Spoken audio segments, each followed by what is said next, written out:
Galera, começamos então mais um assunto importantíssimo para essa nossa preparação. Agora a gente começa a conversar sobre os direitos e deveres individuais e coletivos, o famoso artigo 5º do texto constitucional, o dispositivo mais longo da nossa Constituição. E aqui a gente tem muita informação, né?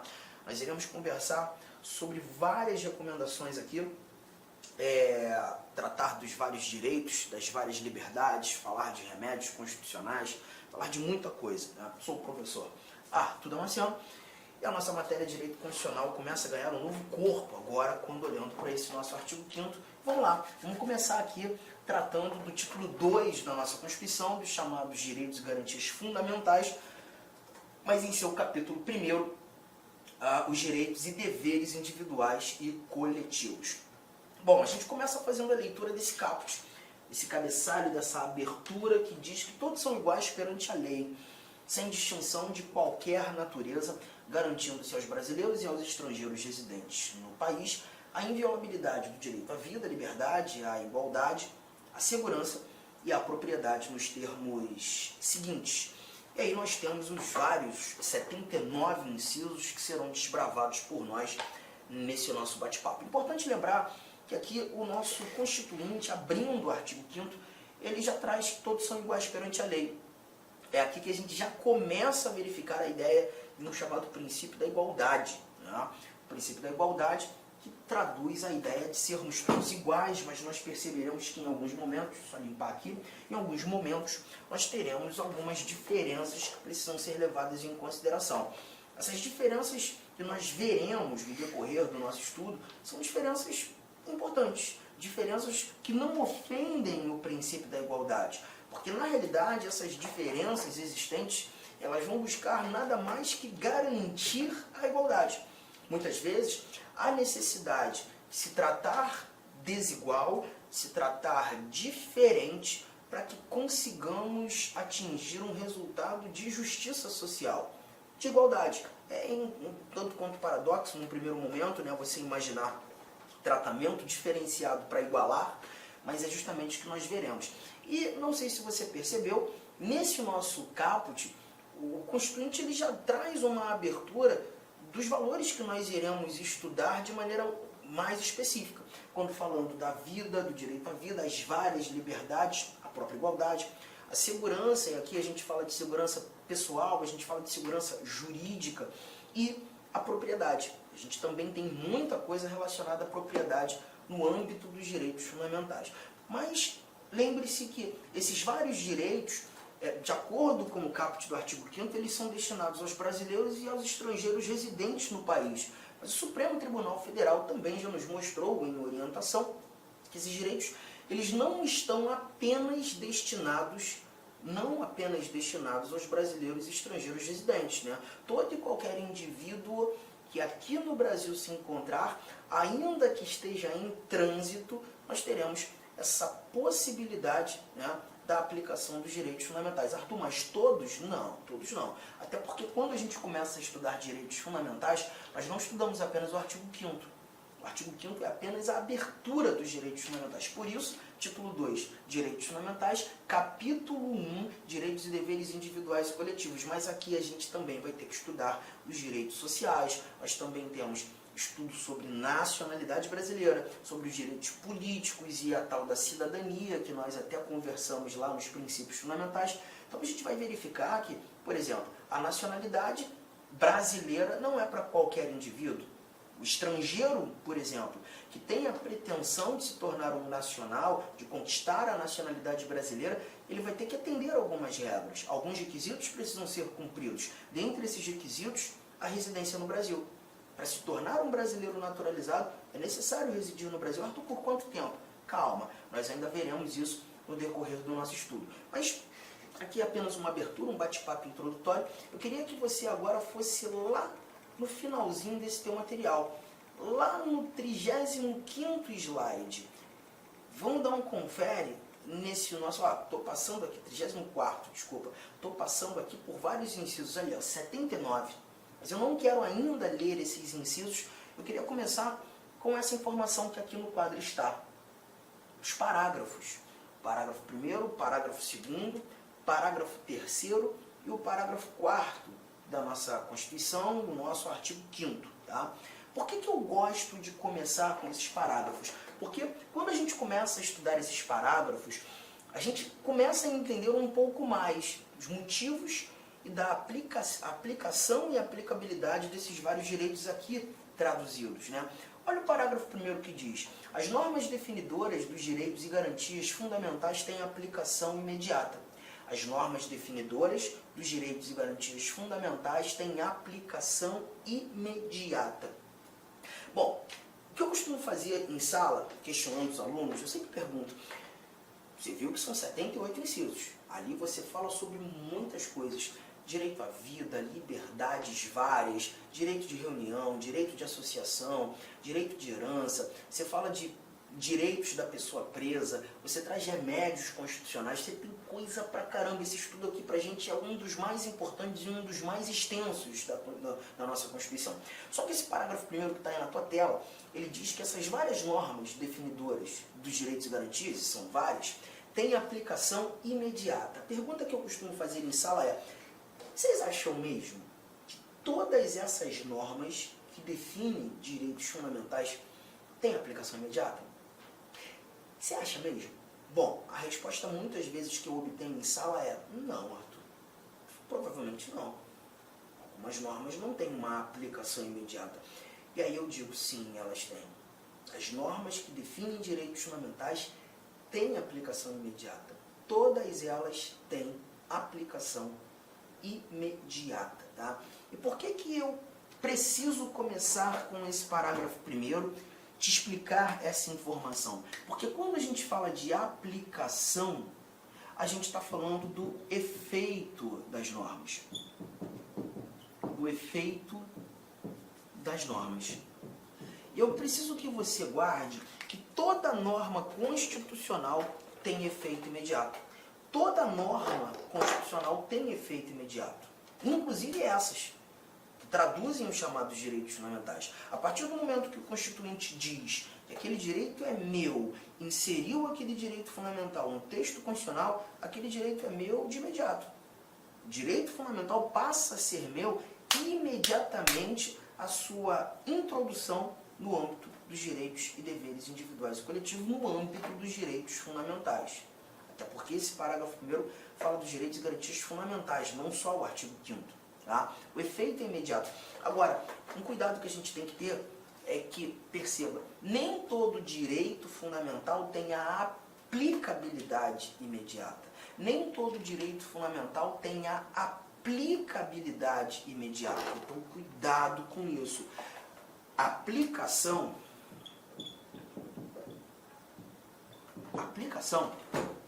essa palavra tem um significado diferente da palavra aplicabilidade.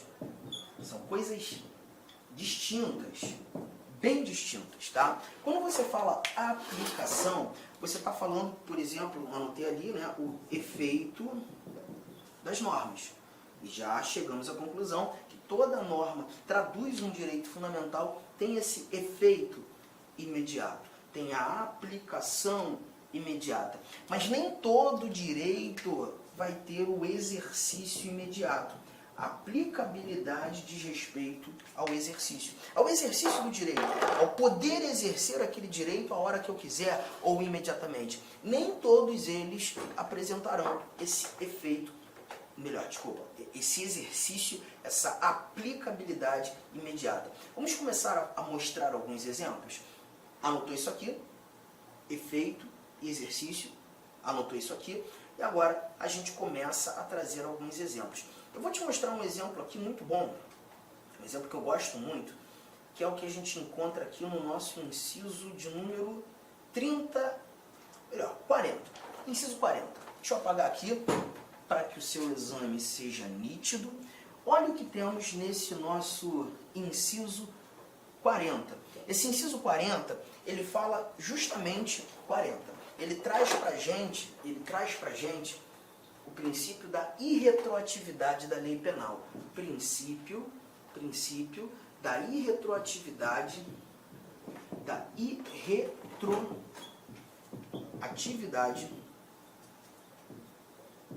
da lei penal.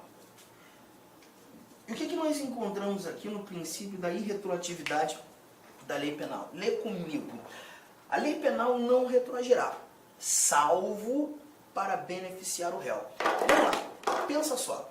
Quando a gente fala desse princípio da irretroatividade da lei penal, a lógica é, vamos imaginar que há mais ou menos uns 3, 4 meses atrás, eu tenha praticado uma conduta muito reprovável pela sociedade, uma conduta absolutamente imoral, muito imoral.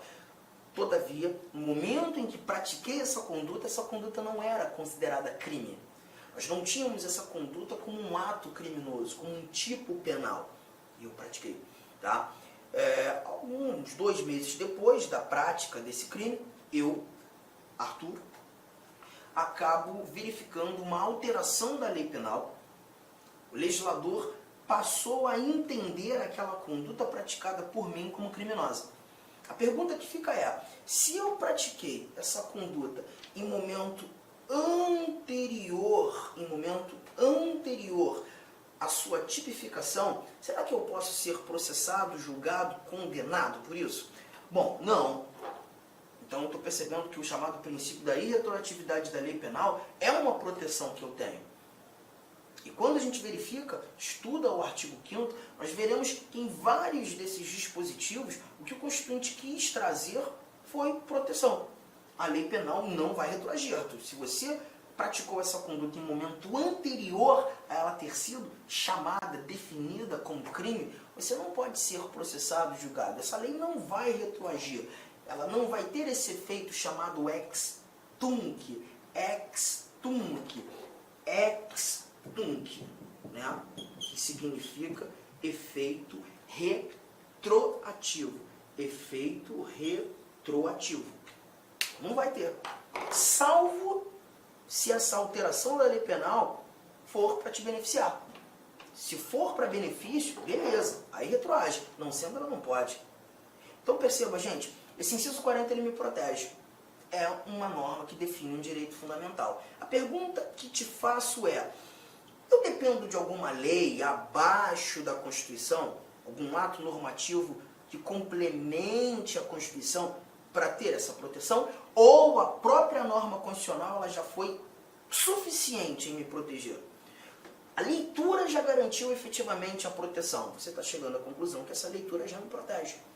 Então já estou chegando mais uma conclusão. A norma ela é suficiente. A norma ela é integral. A norma ela é completa. A proteção que essa norma quis me dar, ela conseguiu. Ela não depende de mais nada.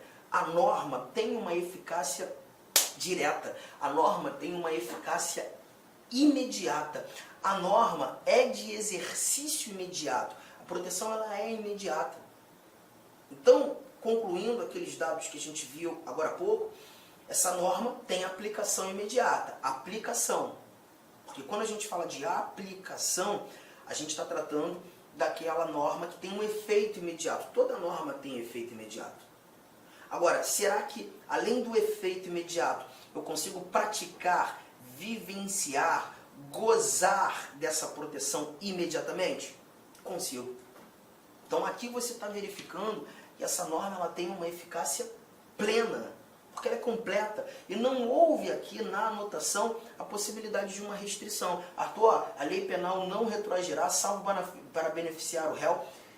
No entanto, se você fizer isso aqui, ela pode retroagir para te prejudicar. Não tem essa exceção. Não existe essa possibilidade escrita, prevista, de se diminuir a minha proteção. A proteção está lá. A norma não retroage em prejuízo. Tamo junto, tranquilo. Então a gente está percebendo essa norma como uma norma de eficácia plena. Só que, espera aí, eu tenho que colocar alguns detalhes aqui na sua anotação. Deixa eu trazer, pela primeira vez, a tela branca, porque esse papo aqui é um papo muito importante a título de prova. Nesse momento, a gente vai começar a analisar a classificação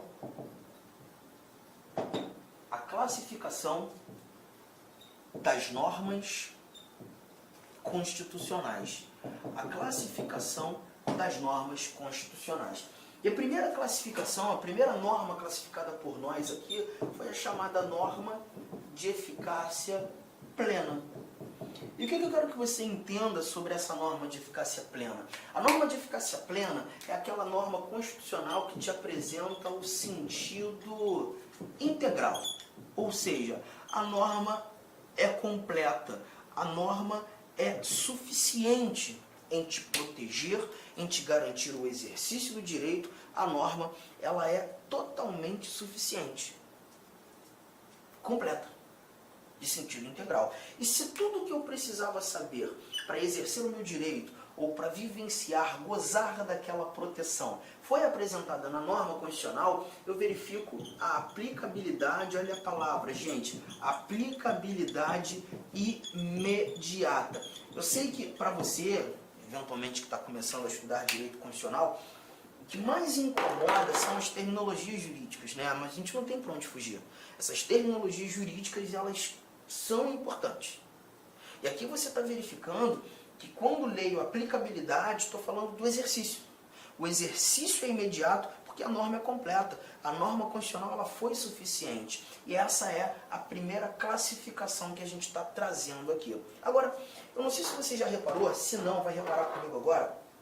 Em várias normas que definem direitos fundamentais, Olá, meus amigos, minhas amigas. Inicialmente eu peço licença a vocês, pois interrompi os seus estudos, mas essa videoaula é uma videoaula demonstrativa para você conhecer o nosso curso aqui da La Concursos. É um curso 100% focado no concurso da Universidade Federal do Rio de Janeiro para o cargo de assistente em administração. Cara, um curso muito competitivo que eu tenho certeza absoluta, se você seguir as nossas orientações pedagógicas, se você assistir as nossas videoaulas, prestar bastante atenção, você vai ter reais chances de aprovação.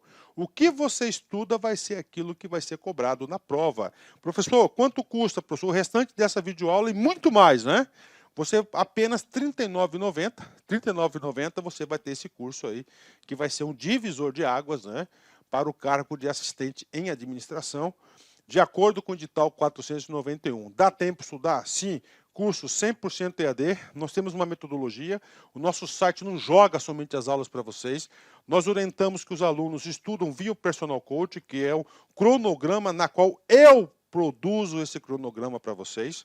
Pessoalmente, eu faço aqui o pedagógico da La Concurso para fazer a diferença. Bacana? Gostou? Tem um link aqui embaixo. Clique nesse link, venha estudar com a gente para o concurso da Universidade Federal do Rio de Janeiro. Forte abraço, fique com Deus. Tchau, tchau.